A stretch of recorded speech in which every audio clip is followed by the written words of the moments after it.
has infected nearly 3 million people. Sadly, around 200,000 have died. Millions have lost their jobs. Airlines and businesses have gone to the wall.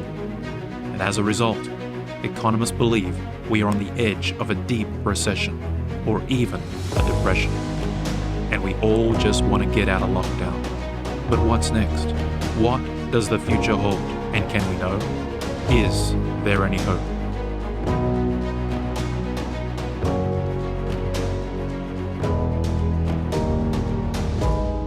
Good evening and welcome to Predictions of Hope Beyond Corona, brought to you by the Hope Channel.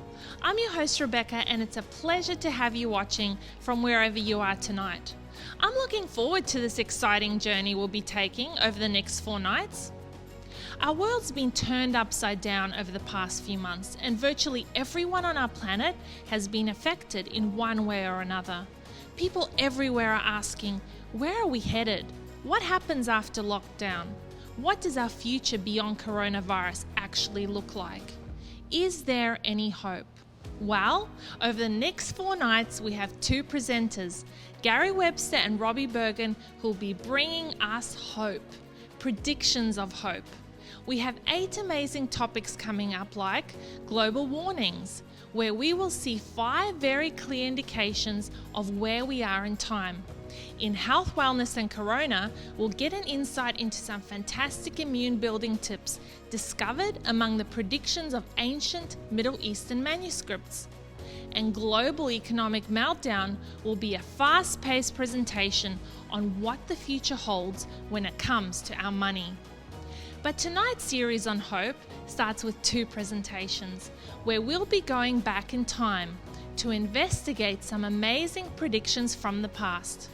Just before we get started tonight, I want to let you know that at the end of this program, we'll be offering you a great resource completely free.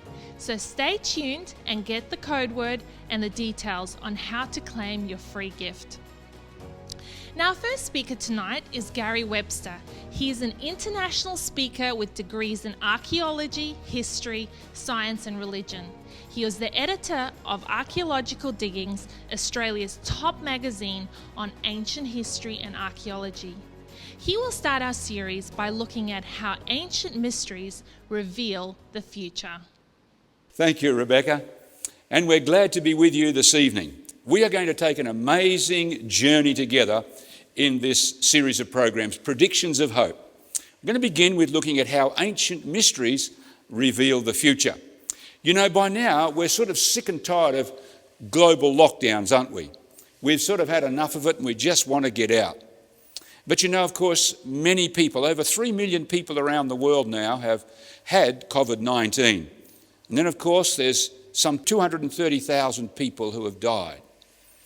On top of that, economists tell us, as a result, we're sort of looking at a global recession or even a depression. And then when you think of it, that's all against the backdrop of other things that have been taking place before this.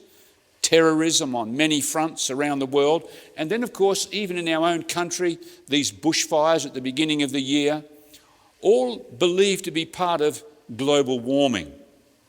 And then, of course, there's those US-China tensions, especially in the South Sea area there, at South China Sea, and many people are concerned about these things. And then think about the rising crime and the social unrest in our world tonight. It has law enforcers and politicians concerned the way we're heading. All of this, of course, says to people, what does the future hold? Where are we headed? You know, you go to the column centimetres of newspapers and magazines, if you look from the last 30 years, you will have noticed an incredible increase in the number of column centimetres given over to the psychics, the astrologers and the horoscopes and so on. Why? Because more and more people are wanting to know, what does the future hold and where are we headed today? You think back to the year, what was it? 2012, the Mayan calendar, remember? And how the fact that the end of the world was supposed to come. Well, did it come? What actually happened? Well, in actual fact, nothing happened, did it?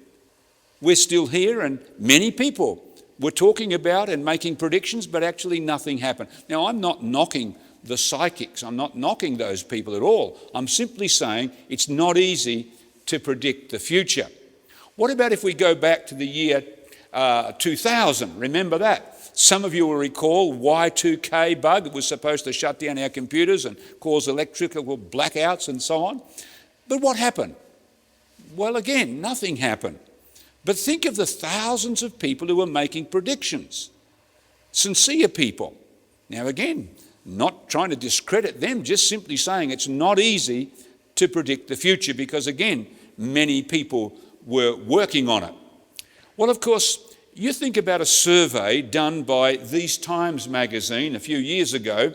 When they surveyed the predictions of the psychics, they discovered that 6 out of 250 predictions were actually correct. That's just 3%. You could guess at it and do pretty much the same. Again, not knocking anybody, it's not easy to predict the future. In fact, the average leading psychic's batting average is 16%. In other words, for every 100 predictions are made, only 16 are correct. That's the average of the leading psychics. It's clearly not easy to predict the future, which of course causes us to ask this question: can we really know the future? Or is it just wishful thinking on our part, hoping that we might be able to predict the future so we can make a course correction and avoid the future or that part of the future? Can we really know the future? Well, if you wanted a source that said, or were looking at a source that said, I predict the future, you would want 2 essential things of that source. You would want, first of all, historical accuracy.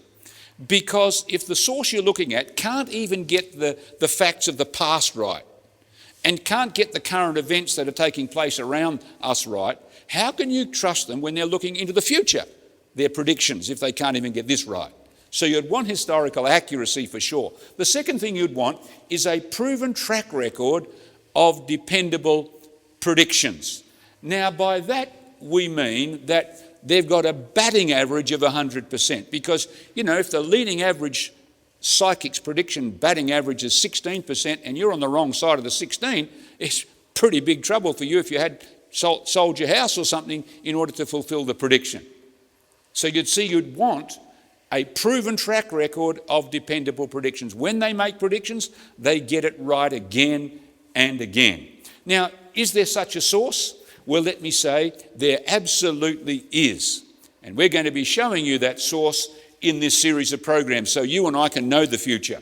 In fact, we're going to go back to archaeology and university history to give you the evidence of a source that absolutely gets it right every time. So let's begin with archaeology.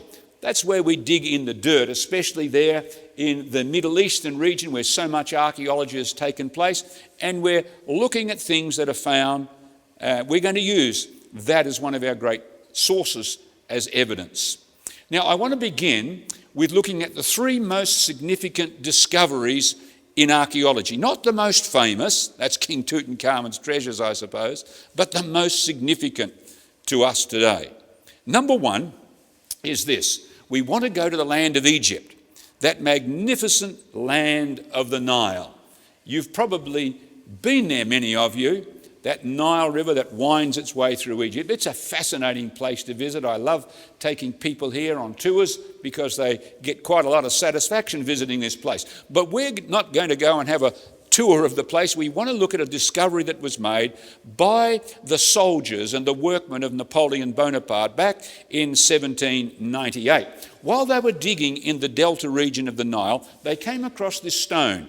It's famously known as the Rosetta Stone, and it's in the British Museum today. Now, the Rosetta Stone is in 3 sections. You'll notice Egyptian hieroglyphs at the top, the Egyptian cursive script, we call it, called Demotic, and then down the bottom is the Greek. And scholars guess that this is the same message in 3 different scripts, in Egyptian hieroglyphs, Demotic, and Greek here. Now, fortunately, we've been able to read the Greek for many, many centuries, so they could work from the known language to the unknown languages. And after about 20 years, thanks to a brilliant Frenchman by the name of Jean-Francois Champollion, they were finally able to decipher the Egyptian hieroglyphs. Now, what did that mean? Well, it simply meant this, that now they were able to unlock the history, the culture, the religious beliefs and medical practices and so on of the ancient Egyptians, one of the greatest civilizations in the ancient world. You'll see how significant that is in just a moment. Second of the great discoveries is here in Iran. I love going to Iran. Been there 3 times now. Wonderfully friendly people and a beautiful place to visit. Incredible ruins there from the ancient civilizations. But here in Iran, beside the Silk Road that travels, of course, from China across to the Middle Eastern world, there is this huge cliff. It's at a place called Behistun, not far from Kermanshah, a big city there in Iran. And this inscription is very important. Why is it important? Well, first of all, it was made by a great king of the Persians, Darius the Great, a very famous king who invaded Greece on one occasion. And it's not so much the story that's there that's important to us, it's the fact that it's in 3 scripts again. And this is in their cuneiform script this time. The cuneiform script was very difficult to understand. People didn't know how to read the cuneiform. It was used by the ancient Sumerians, 3000 BC thereabouts. It was used by the Babylonians, the Assyrians, the Persians used it, of course, and others. This was the script of the whole, what we call Mesopotamian regions, Iraq, Iran area today. And nobody could read that strange writing until they came to this great inscription here at Behistun. Now, thanks to a British soldier by the name of Henry Rawlinson, who at the risk of his life was able to get a squeeze of that, a paper mache squeeze of this, he was able to work on this for many years, the 3 different inscriptions there, the same story in 3 different languages, if you would, and he was able to decipher this language with other help of others, and today we can read this script. We call it the cuneiform. And so we can now unlock the history, the culture, the religious practices, and the medical practices and so on of the people of Mesopotamia, believed to be the cradle of civilization. You'll see why that's important in just a moment as well. The third of the most important discoveries was found here near the Dead Sea. If you've ever been to Israel and you can't swim, this is the place to learn to swim. If you go to Jordan or Israel, because this borders both countries, you can't sink, it's so salty.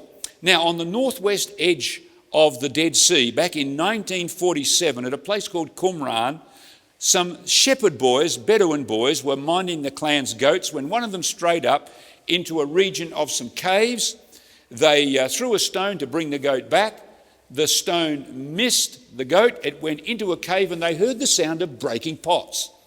These young boys raced up to the caves hoping to find treasure, but all they found were some old pots, and inside some of those pots some very old scrolls. Well, they took those scrolls to their Bedouin clan, who took them to Bethlehem, where they sold them to an antiquities dealer, Mr. Kando.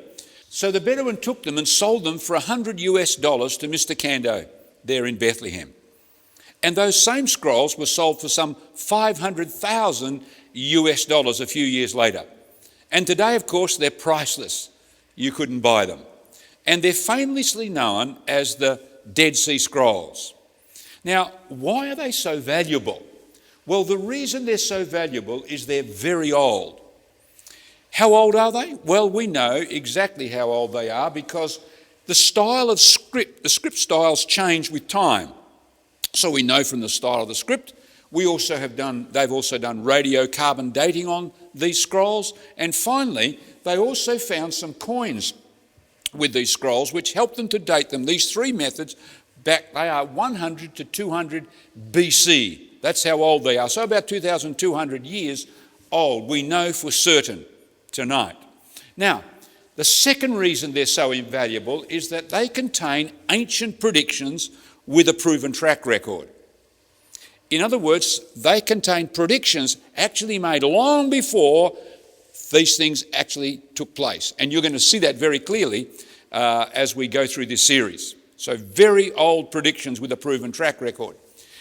Now, what are these scrolls? Well, first of all, these scrolls were the practices, the habits of the community that wrote them, how they lived together.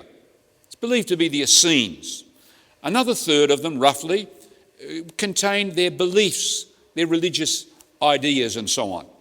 But the greatest portion, about 40% of them, were actually from what we call the biblical records. Every book of the ancient Old Testament, the biblical manuscripts, was found except the book of Esther. In other words, that part of the Bible that you may find in a motel room, or perhaps you've got one at home, the first part of that. That's what these scrolls were, the most of them. Now, what else was the reason they were famous for is they showed these scholars that the Bible hasn't altered in over 2,000 years. You see, scholars thought that if you copy the originals, which were much earlier than this time, and then someone copied the copies and someone copied the copies of the copies and so on, you keep copying, you're going to introduce a lot of mistakes. Much like Chinese whispers, when you pass a message around the room of 30 or 40 people, it's a lot different at the end than it started. That's what they thought may happen. But when they compared the Bible that you might see in a motel or what you have at home with these old Dead Sea Scrolls, they discovered that they were essentially the same. The meaning hadn't changed. And they now know why, because the Jewish scribes were very particular in their copying.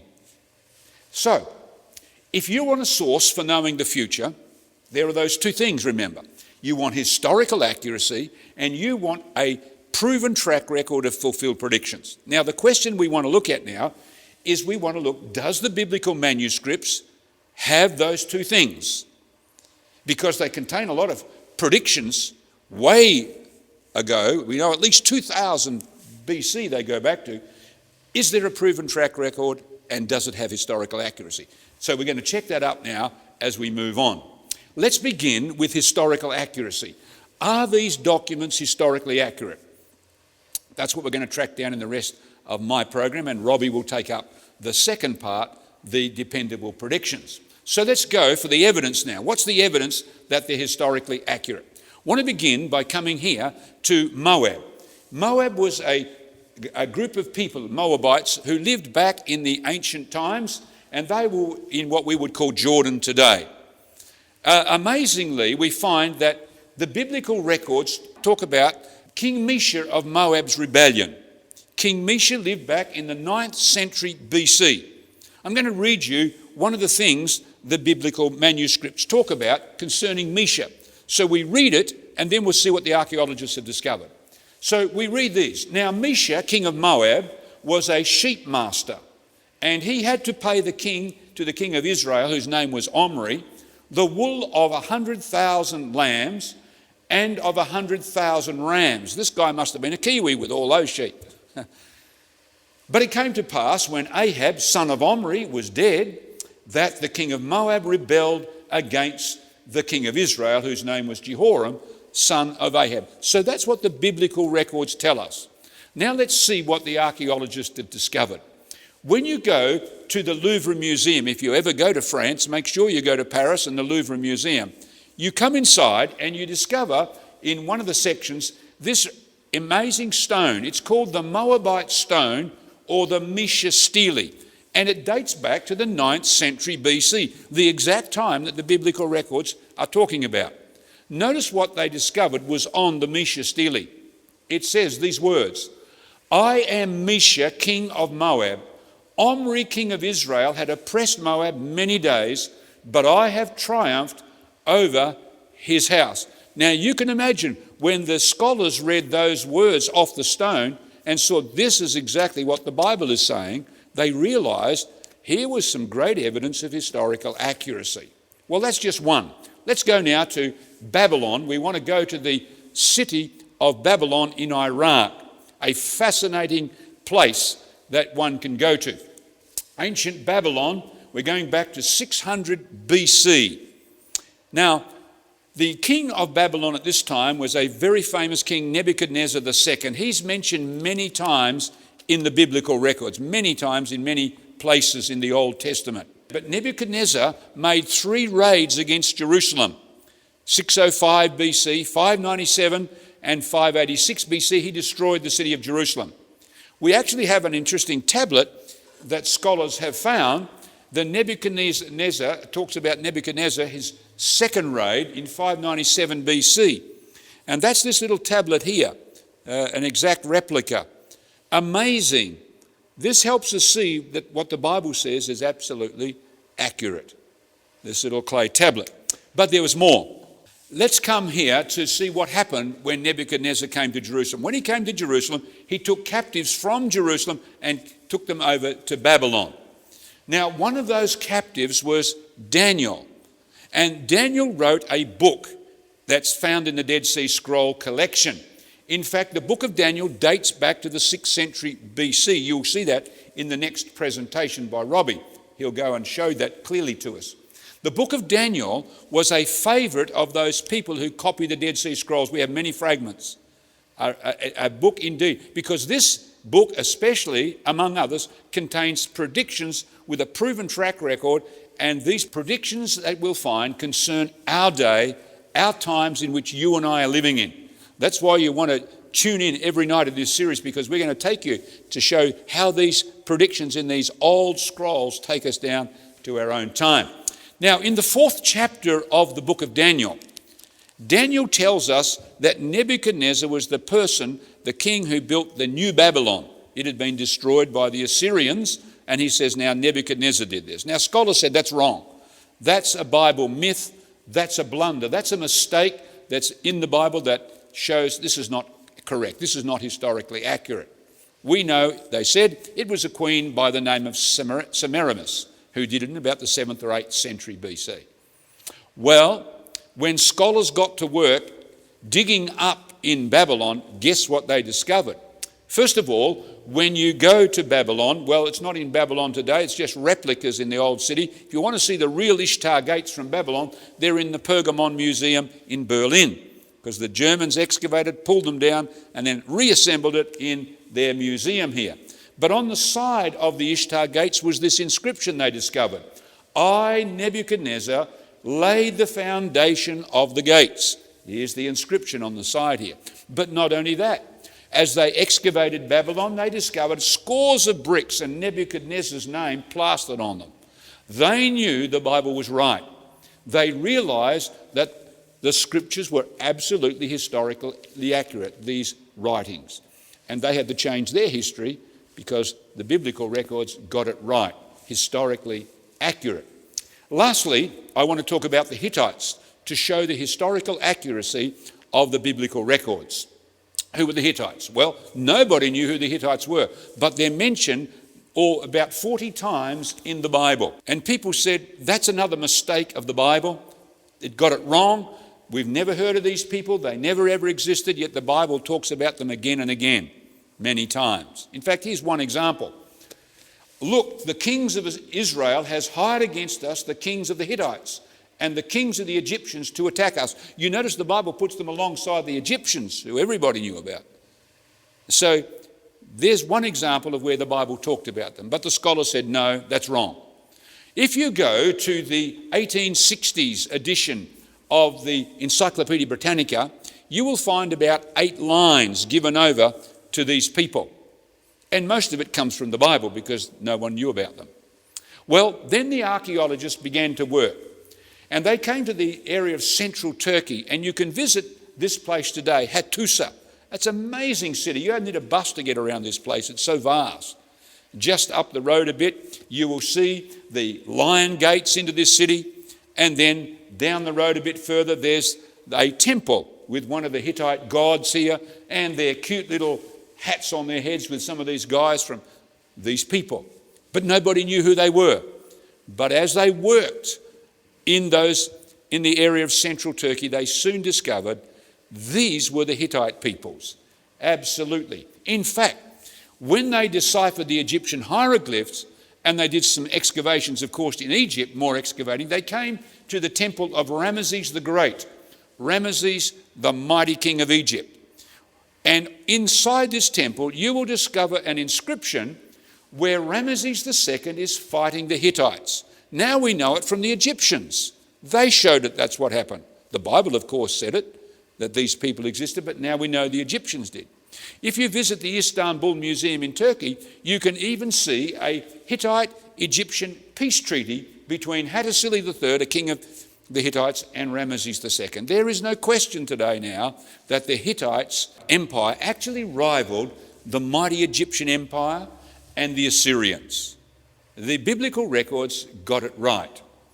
You see, archaeology shows us very clearly that this book is historically accurate indeed, which is why one of the greatest archaeologists of our age, W.F. Albright, who wrote over 800 works on archaeology and related topics, and was also the director of the American Schools of Oriental Research, which is like the creme de la creme society for archaeologists in the Middle East. Notice what this man had to say after digging for so many years in the Middle East. He said, "In the centre of history stands the Bible. Thanks to modern research, we can now recognise its substantial historicity," meaning archaeology shows it's historically accurate. To sum it up, he said, "We can now treat the Bible from beginning to end as an authentic document of religious history." So you see, historical accuracy is one of the first things we need, and that's exactly what we've found for this book. It does have historical accuracy, but what about that second factor? A proven track record of dependable predictions. Does it have that? Well, Robbie will pick that up in our next session.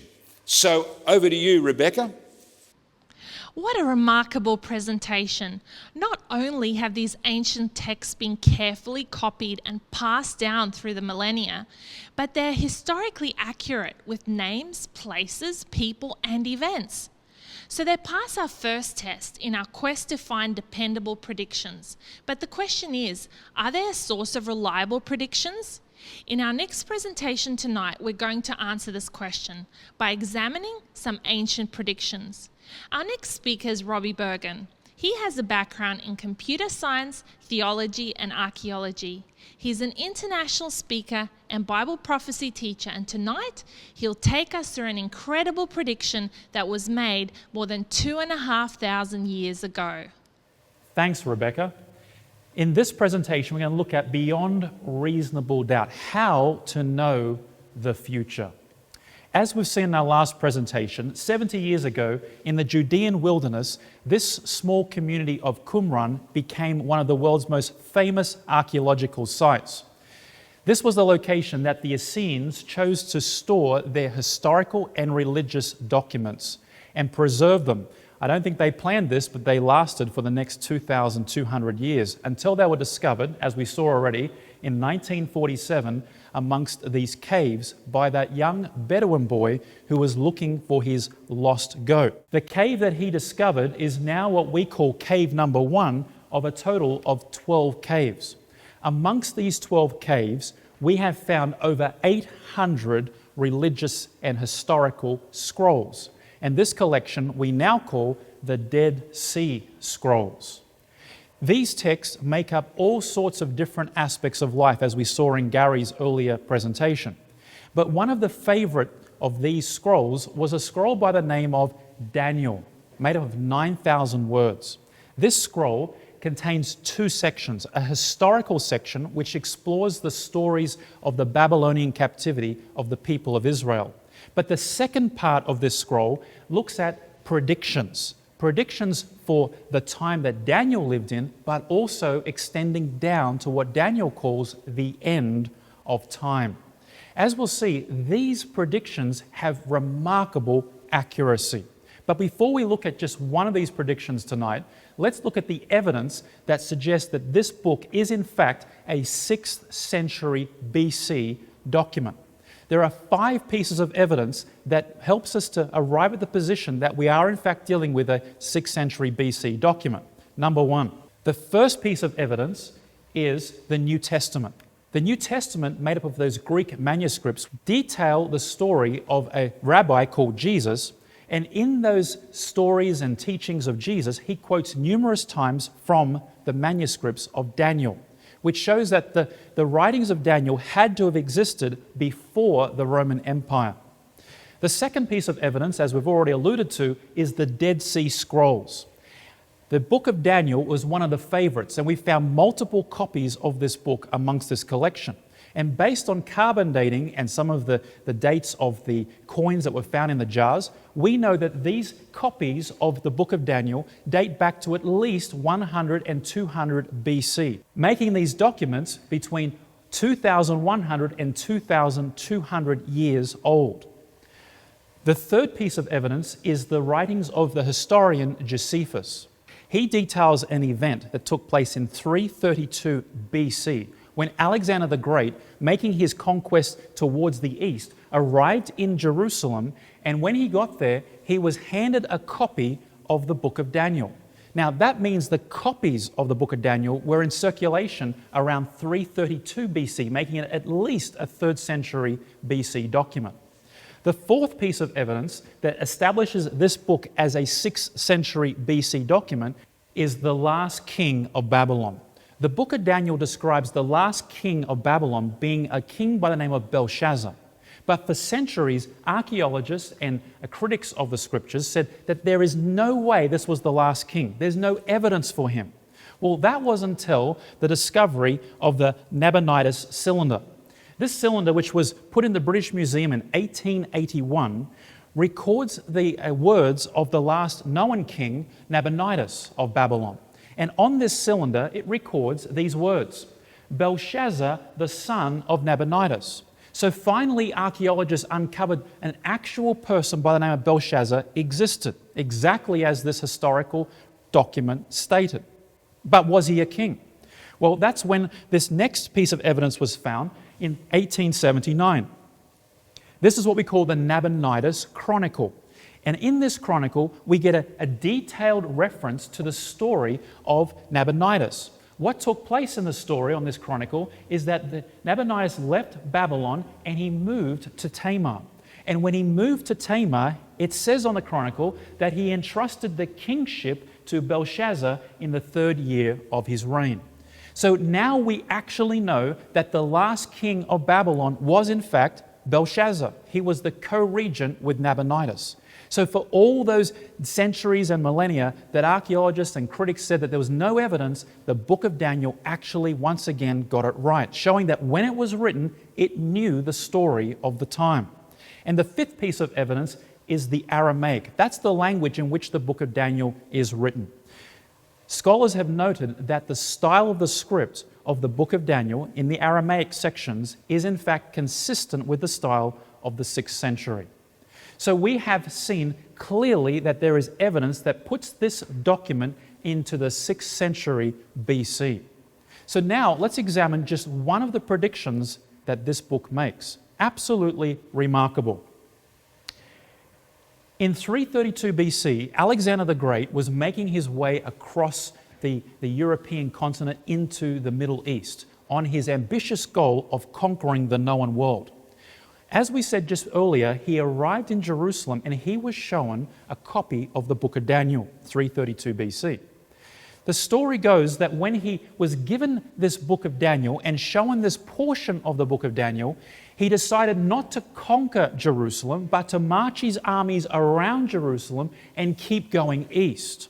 Now the question is, what was so powerful about this book of Daniel? What prediction did they show him that caused Alexander the Great to say, I'm not going to invade you, I'm not going to conquer you, instead I'm going to go around you?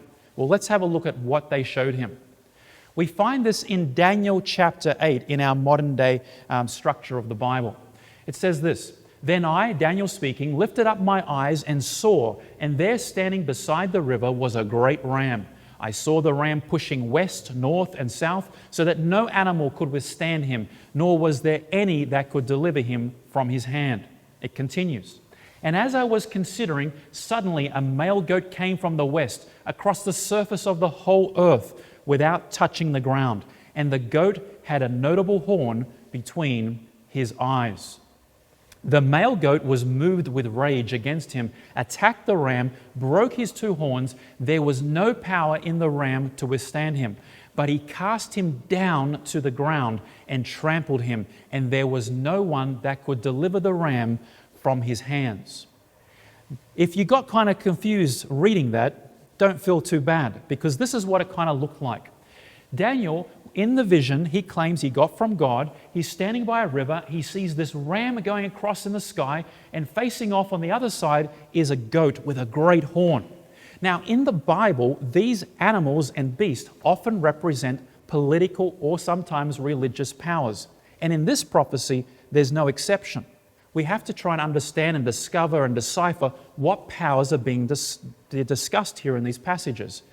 But in this particular prophecy, there's no need to do that, because this prophecy actually comes straight out and names who these powers are. Notice with me. The ram which you saw, this is being told to Daniel in the dream. The ram which you saw having 2 horns, they are the kings of Medo-Persia. So we know that this beast of the ram represents Medo-Persia. But who is the goat? It goes on and tells us. The male goat is the kingdom of Greece, and the large horn that is between his eyes is the first king. So we've got a picture of Medo-Persia going to war with Greece. And in this particular prophecy, it names them by name. Now this is remarkable because this was named, the kingdom of Greece taking over Medo-Persia, 200 years before Greece was even a power. Absolutely remarkable. But notice this, the focus is on the horn. The large horn that is between the eyes is the first king. Now, we all know from our history from high school that the first king or the first ruler of the United Greek Empire was Alexander the Great. And Alexander the Great was the one that was being depicted in this passage, which was shown to him by those Jewish leaders back in 332 BC. Now, no doubt Alexander the Great would have been excited to hear that he was being named by the power that he represented, the Greeks, in conquering his adversary, Medo-Persia. This is when he left Jerusalem and continued his quest to conquer Medo-Persia. But the prophecy doesn't stop there. Now, I don't know if he was shown the rest of this prediction, but notice what it says. Therefore, the male goat, that's Greece, grew very great. But when he became strong, the large horn, that's Alexander the Great, was broken. And in its place, 4 notable ones came up towards the 4 winds of heaven. As for the broken horn and the 4 that stood up in its place, 4 kingdoms shall arise out of that nation, but not with its power. Once again, knowing our history just from high school, we know exactly that's what took place. When Alexander the Great died at that very young age in his early 30s, his kingdom was left to his 4 generals. The 4 quarters of Greece was divided, exactly as the prediction was made. But it goes on. Notice this. The 4 notable ones came up toward the 4 winds of heaven, and out of one of them, that's one of those 4 corners, came a little horn which grew exceedingly great towards the south, toward the east, and towards the glorious land. And it cast down some of the host and some of the stars to the ground and trampled them.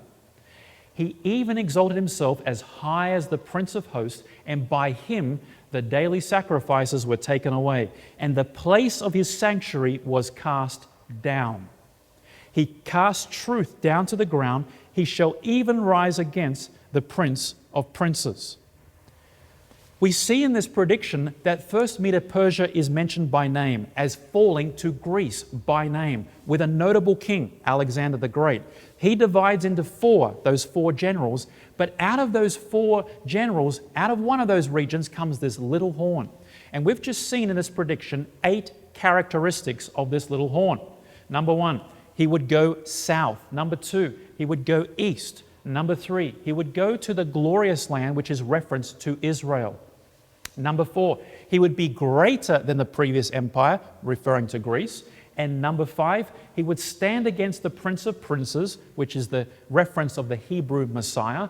And number 6, he would cast down the sanctuary. Number 7, he would take away the daily temple services. And number 8, he would trample on God's people. When we look at history of European history and Middle Eastern history, we find that in the discussion of this vision and focusing on that large horn that becomes those 4 horns, and out of that one little horn comes up, we find a perfect hand-in-glove scenario that matches this prediction perfectly of who this little horn is. This little horn is none other than the rise of Imperial Rome. Does Imperial Rome fulfill these characteristics? Absolutely. Notice this with me.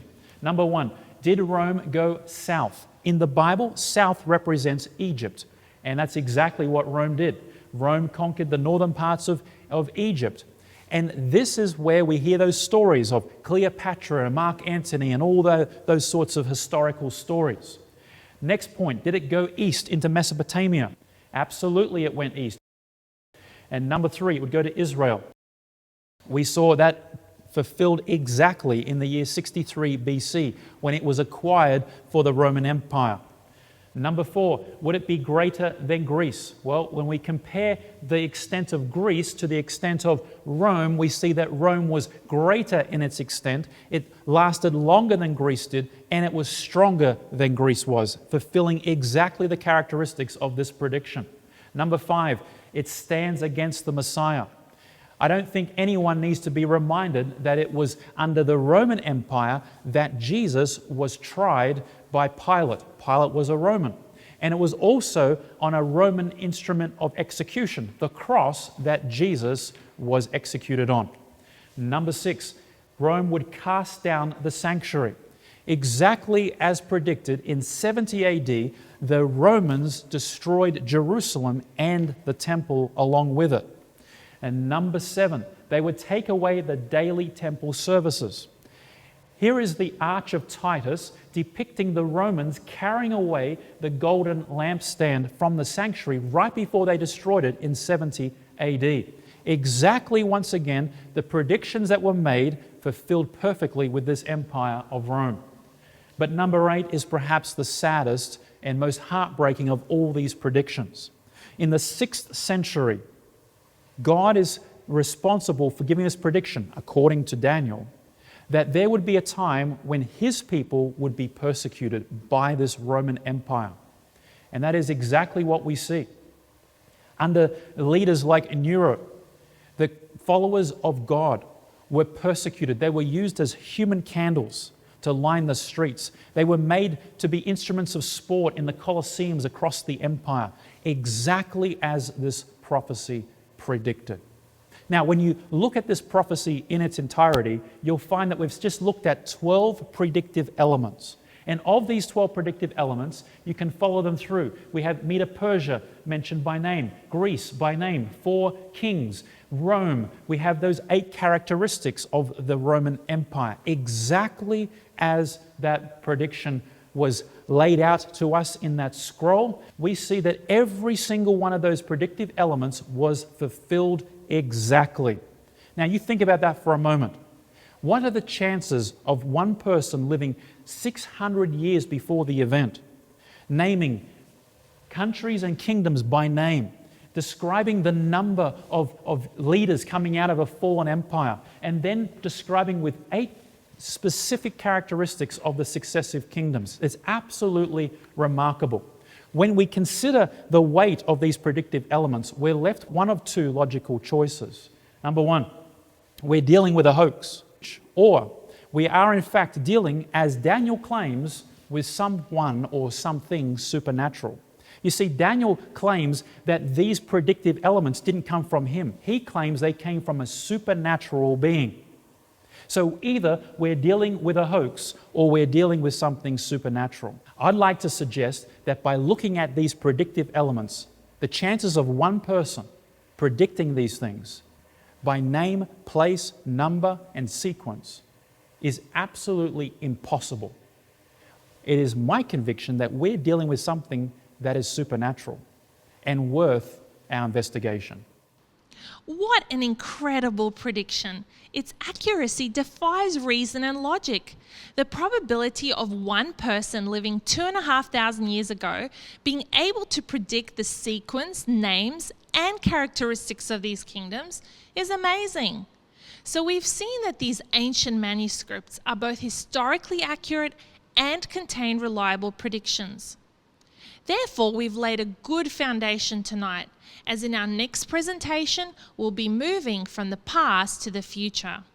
Before we go tonight, I did promise you a great free resource. Tonight's offer is an award-winning DVD called Beyond Disaster. All you have to do is text tonight's code word HOPE to +61 428 833 386 and follow the instructions. Again, for our free DVD offer, text tonight's code word HOPE to +61 428 833 386 and follow the instructions.